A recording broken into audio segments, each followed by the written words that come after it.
నవ తెలంగాణ దినపత్రికలో ఆదివారం జూలై 20వ తారీఖున ప్రచురింపబడిన కథ అమ్మ గది.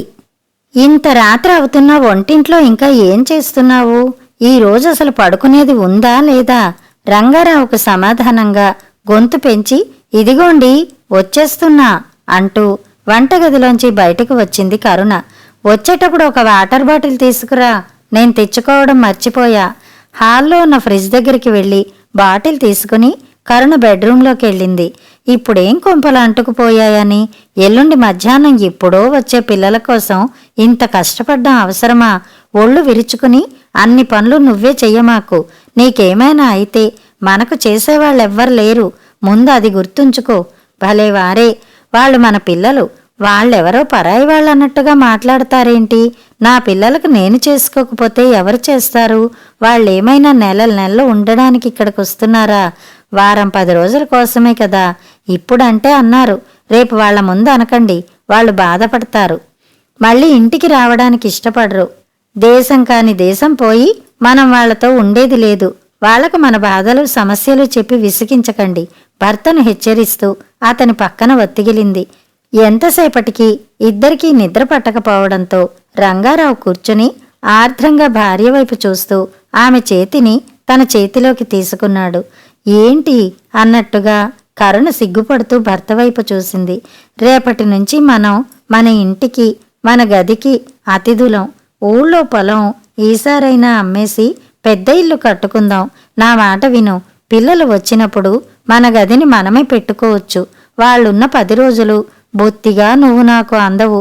ఆమె చేతుల్ని నిమురుతూ ప్రేమగా చూశాడు. అర్ధరాత్రి వేళ ఏంటా మాటలు? ఇప్పుడు బాగానే ఉన్నాం కదా. పొలం అమ్మి పెద్ద ఇల్లు కట్టకపోతే ఏమవుతుంది? వాళ్ళున్నన్ని రోజులే కదా మనం హాల్లో పడుకునేది. వాళ్ళు వెళ్ళిపోయాక మన ఇంటికి వచ్చేవారెవరు చెప్పండి? ఎందుకైనా మంచిది కరుణ, నేను ఉన్నప్పుడే నీ పేరు మీద ఇల్లు కడతాను. అన్ని వసతులతో నీకు మంచి గదిని అందంగా డిజైన్ చేస్తాను. నేనున్నా లేకున్నా నీ గదిని నువ్వు ఎవ్వరికోసం త్యాగం చేయాల్సిన అవసరం ఉండదు. మీకసలు బుద్ధుందా? ఆ మాటలేంటి? మీరు లేకపోవడం లాంటి పిచ్చి పిచ్చి మాటలు మాట్లాడకండి. మీరేం మాట్లాడుతున్నారో అర్థమవుతుందా? మనకున్న ఆస్తిని పిల్లలకు వారసత్వంగా మిగల్చకుండా దాన్ని నా కోసం అమ్మడం ఏంటి? చాలే మాట్లాడింది, ఇక పడుకోండి, నాకు నిద్ర ముంచుకొస్తోంది. పొద్దున్నే లేచి పిల్లల కోసం పిండి వంటలు చెయ్యాలి. భర్తను సుకుమారంగా విసుక్కుంది కరుణ. రంగారావు ఏం మాట్లాడకుండా 2 రోజుల్లో ఇంట్లో జరగబోయే కిష్కింద యుద్ధాన్ని తలుచుకుంటూ నిద్రలోకి జారుకున్నాడు. అమ్మా, ఈసారి నీకోసం ఇవే తెచ్చాను. టైం అసలు దొరకలేదమ్మా, ఏమీ అనుకోకు అంటూ ఐరన్, మల్టీవిటమిన్ టాబ్లెట్స్ ఉన్న 2 డబ్బాలను తల్లి చేతుల్లో పెట్టాడు అనురాగ్. కరుణ మౌనంగా కొడుకు ఇచ్చిన డబ్బాలను అందుకుంది. 4 సంవత్సరాల తర్వాత ఇండియాకి తిరిగి వచ్చిన కొడుక్కి కన్న తల్లి కోసం షాపింగ్ చేయలేనంత తీరికలో ఉన్నాడన్నమాట. ప్రేమ గౌరవం ఒకరు అడిగితే వచ్చేదా? బాధ్యతలకు అర్థం తెలియని జీవితాన్ని గడుపుతున్న కొడుకుపై ఆమెకు జాలేసింది. తల్లి మెడ చుట్టూ చేతులు వేసి, అన్నయ్య, అమ్మకు మనం ఇండియా రావడమే పెద్ద గిఫ్ట్రా. నేను మాత్రం ఇదిగో ఈ 2 ఐప్యాడ్స్ అమ్మా నాన్నల కోసం ఈసారికి తెచ్చాను అంది కౌసల్య కాస్త డాబుగా. వాట్ మమ్మీ, నేను తమ్ముడు లాస్ట్ ఇయర్ వాడి పడేసిన ట్యాబ్స్ అమ్మమ్మకి ఇస్తూ కొత్తవి అంటున్నావెందుకు? చికాగ్గా ముఖం పెట్టి అంది చిన్ను. అమ్మమ్మ తాతయ్యలకు కొత్త ట్యాబ్స్ కన్నా పాతవే బావుంటాయి. వాళ్ళకి నెక్స్ట్ ఇయర్ కొత్తవి కొనిద్దాం. అప్పటి వరకు ఇవి ప్రాక్టీస్ అవుతాయిలే తనని తాను సమర్థించుకుంది కౌసల్య. ఇవి మాత్రం మాకెందుకే? వాటిని వాడతామా పెడతామా? ఇంతకుముందు అన్నయ్య తెచ్చిన ఐఫోనే మీ నాన్నగారు వాడడం లేదు. కూతురు మనసు గ్రహించినట్టుగా బాధగా అంది కరుణ. తండ్రి భోజనానికి రావడంతో కౌసల్య మాట్లాడకుండా డైనింగ్ టేబుల్ దగ్గరికి వెళ్ళి తండ్రి పక్కన కూర్చుంది. కరుణ అందరికీ కొసరి వడ్డిస్తూ భోజనాలు పెడుతోంది. తల్లి వడ్డించిన వంటకాలన్నీ బాగున్నాయి. గ్రానీ సూపర్ టేస్ట్ అంటూ పిల్లలు ప్రేమగా తింటున్నారు. అన్న వదిన్లు తల్లితో కలిసిపోయి ప్రేమతో ముచ్చట్లు చెబుతుంటే అనవసరంగా పిల్లల ముందు ట్యాబ్స్ చూపించి పరువు తీసుకున్నాను. మనసులోనే తన్ను తాను తిట్టుకుంది కౌసల్య. కౌసల్య మనసును గ్రహించినట్టుగా అయిందేదో అయిపోయింది. ఇంకా ఎక్కువ మాట్లాడి అపహాస్యం కాకు, భార్యకు మాత్రమే వినపడేటట్టుగా అన్నాడు జతిన్. ఇల్లంతా హడావిడిగా కలివిడిగా ఉంది. ఎంతైనా పిల్లలున్న ఇల్లు దేవుడున్న లోగిలి అనుకున్నారు దంపతులిద్దరూ. అప్పుడే పిల్లలు వచ్చి వారం రోజులు గడిచాయి. కొడుకు కూతురు ఎవరి పిల్లల్ని వాళ్ళు తీసుకుని ఎవరి అత్తగారి ఇళ్లకు వాళ్ళు వెళ్ళిపోయారు. ఏంటి, వాళ్ళెవ్వరూ లేరు కదా, ఈ రోజుకు వంటలో ఏమన్నా సాయం చేయినా అడిగాడు రంగారావు. అబ్బో, అదొక్కటే తక్కువైంది. పిల్లలున్నప్పుడు పలకరించి తీరదు గాని సాయం చేస్తారట సాయం, నవ్వింది భర్త వైపు చూస్తూ కరుణ. రంగారావు చాలా సంవత్సరాల తర్వాత భార్య మాటలకు సిగ్గుపడ్డాడు. మరేం చేయమంటావు, పిల్లల ముందు ఒంటింట్లోకి వస్తే చులకనైపోనా? ఏ, మీ కొడుకు అమెరికాలో పెళ్ళానికి ఏ హెల్ప్ చేయకుండానే ఉంటున్నాడంటారా? నవ్వింది కరుణ. అత్తగారి ఇళ్లల్లో 10 రోజులుండి పిల్లలతో 2 జంటలు తిరిగి వచ్చారు. ఆ రోజు బాగా అలసటగా ఉన్న కరుణ బయట వరండాలో ఉన్న సోఫాలో పడుకోలేక తమ బెడ్రూంలోకి వెళ్లి మంచం మీద చిందర వందరగా పడి ఉన్న కోడలు బట్టలను పక్కకి జరిపి నడుం వాల్చింది. పిల్లలు నలుగురు తాతయ్యతో కబుర్లు చెప్పుకుంటూ హాల్లో టీవీ చూస్తున్నారు. కూతురు అల్లుడు, కొడుకు కోడలు షాపింగ్ అని వెళ్లిన వాళ్ళు ఇంకా ఇంటికి తిరిగి రాలేదు. పిల్లలకి ఇష్టమైన వంటలు చేసి అన్నీ టేబుల్ మీద రెడీగా పెట్టింది. వాళ్ళు వచ్చేలోపు కాస్త నడుం వాల్చుదామని వచ్చి ఒళ్ళు అలసిపోయి గాఢ నిద్రలోకి జారుకుంది కరుణ. ఎప్పుడు వచ్చారో కూతురు కోడలు గది బయట వాదించుకుంటున్నారు. మీ అమ్మను బయటకు రమ్మను కౌసల్య, నేను షాపింగ్కి వచ్చేటప్పుడు గదిలో ఎక్కడో అక్కడ పడేసి వచ్చాను. మంచం మీద నా జ్యువెలరీ కూడా పెట్టాను. అవి మిస్ అయితే నేనిప్పుడు ఎవరిని ఏం అనగలను? మీ అమ్మగారికి ఆ మాత్రం జ్ఞానం లేకపోతే ఎలా? అది అమ్మా నాన్నల బెడ్రూమ్ వదిన, అలసిపోయి పడుకుందేమో, నేను లేపుతాన్లే, నువ్వేమీ అనుకోకు. కూతురు మాటలు లీలగా వినబడుతున్నాయి. అది కాదు కౌసల్య, ఇంకా 4-5 రోజుల్లో అందరం వెళ్ళిపోతాం కదా, అప్పటి వరకు ఆవిడ ఆ గదిలోకి పోకుండా ఆగితే ఏమవుతుంది? ఇప్పుడేమైనా కనబడకుండా పోతే ఆమెనంటే ఊరుకుంటారా? పోయినసారి వచ్చినప్పుడు నేనేదో అన్నానని మీ నాన్నగారు ఎన్నేసి మాటలు అన్నాడో నీకు గుర్తులేదా? మనం ఇండియా నుండి రిటర్న్ అయ్యే ముందు ఏదో గిల్లి కజ్జాలు పెట్టుకోవడం మీ అమ్మకు బాగా అలవాటైపోయింది. ప్లీజ్ ఆవిడ్ని బయటికి రమ్మని చెప్పు, నేను వెళ్ళి అన్నీ సర్దుకుంటాను అని అంటోంది. విని వినబడనట్లుగా వినబడుతున్న కోడలు కూతురు సంభాషణలకు మెలకు వచ్చిన కరుణ ఒక్క ఉదుటం లేచి కూర్చుంది.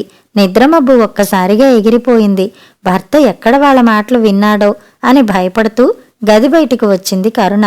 రంగారావు గారు పిల్లలతో ఇంకా చెస్ ఆడుతూనే ఉన్నాడు. అమ్మయ్య, ఊపిరి పీల్చుకుని తప్పు చేసిన దానిలా కూతురు కోడల ముందు తల వంచుకుని సిగ్గుతో వంటింట్లోకి నడిచింది కరుణ. రంగారావు నిట్టూర్చుతూ ఇంట్లోకి వచ్చాడు. కరుణ, ఎక్కడున్నావు? ఇల్లు చూడు ఎంత అసహ్యంగా ఉందో. సర్కస్ గ్రౌండ్లా ఇల్లంతా చెత్త నిండుకుని ఉంది. రేపెవరినైనా పిలిపించి ఇల్లంతా శుభ్రం చేయిస్తాను. నువ్వు మాత్రం ఆ పనులు చెయ్యమాకు అంటూ హాల్లోకి వచ్చి సోఫాలో కూర్చున్నాడు. ఎంతసేపటికి భార్య మాటగాని అలికిడిగాని వినపడకపోవడంతో లేచి వంటింట్లోకి వెళ్లి చూశాడు. కరుణ కనపడలేదు. కరుణ ఎక్కడా అంటూ లోపలికి వెళ్లి బెడ్రూమ్స్ వెతికి వచ్చాడు. అక్కడా ఆమె కనపడలేదు. అతనిలో ఒకవైపు కంగారు, మరోవైపు భయం మొదలైంది. హడావిడిగా అటూ ఇటూ తిరుగుతూ ఏదో ఆలోచన వచ్చిన వాడిలా మళ్లీ బెడ్రూముల్లో ఉన్న వాష్రూమ్ను వెతికి వచ్చాడు. భార్య కనబడకపోవడంతో అతని శరీరం సన్నగా వణకడం ప్రారంభించింది. ఎందుకైనా మంచిదని పెరట్లోకి వెళ్లి చూశాడు. బావి దగ్గర కూర్చుని అంట్లు తోముతున్న భార్యను చూసి అతనికి ఆగిపోతోందనుకున్న ఊపిరి ఒక్కసారిగా వచ్చినట్టయింది. ఏమీ మాట్లాడకుండా భార్య పక్కన స్టూలు వేసుకుని కూర్చున్నాడు. కరుణ, నువ్వు కనపడకపోయేసరికి ఎంత కంగారు పడ్డానో తెలుసా అన్నాడు భర్త వైపు ప్రేమగా చూస్తూ. నేనెక్కడికి పోతానండి మిమ్మల్ని వదిలి అంది. భార్య తోమి కడిగిన గిన్నెలను అక్కడున్న గిన్నెల స్టాండ్లో వేయడం మొదలుపెట్టాడు రంగారావు. ఏంటి సంగతులు? మీ కొడుకు కూతురు ఏదో మంతనాలు జరిపినట్టున్నారు మీతో. ఏముంటుంది, ఏం లేదులే. పిల్లలేదో అన్నారు, నాతో చెప్పండి వాళ్ళేమన్నారో. రంగారావుకి ఇక చెప్పక తప్పలేదు. అదే ఇల్లు పొలాలు అమ్మి వాళ్ళ దగ్గరికి వచ్చి ఉండమంటున్నారు. మీరేమన్నారు? అది కుదరదు, అయినా అమ్మని అడిగి చెబుతానన్నాను. అదేంటి, నన్నడిగి చెప్పడం ఏంటి? మీ నిర్ణయం ఏదో చెప్పలేకపోయారా? వాళ్ళు నన్ను తప్పుగా అర్థం చేసుకోరా? మీరలా అంటే చివరికి చెప్పాను, అన్నాడు నసుగుతున్నట్టుగా. ఏమని చెప్పారేంటి? మేం రావడం కుదరదు. మాకీ ఊళ్ళో ఉన్న వసతులు, ఆనందం అక్కడ ఉండదు. కాలక్షేపం కూడా కాదు. మీరుండే ఆ ఇరుకిరుకు గదుల్లో మాకు ఊపిరి ఆడదు. ఇక్కడ ఉన్న స్వచ్ఛమైన గాలి, నీరు, వెలుతుర్లు మాకు అక్కడ దొరకవు.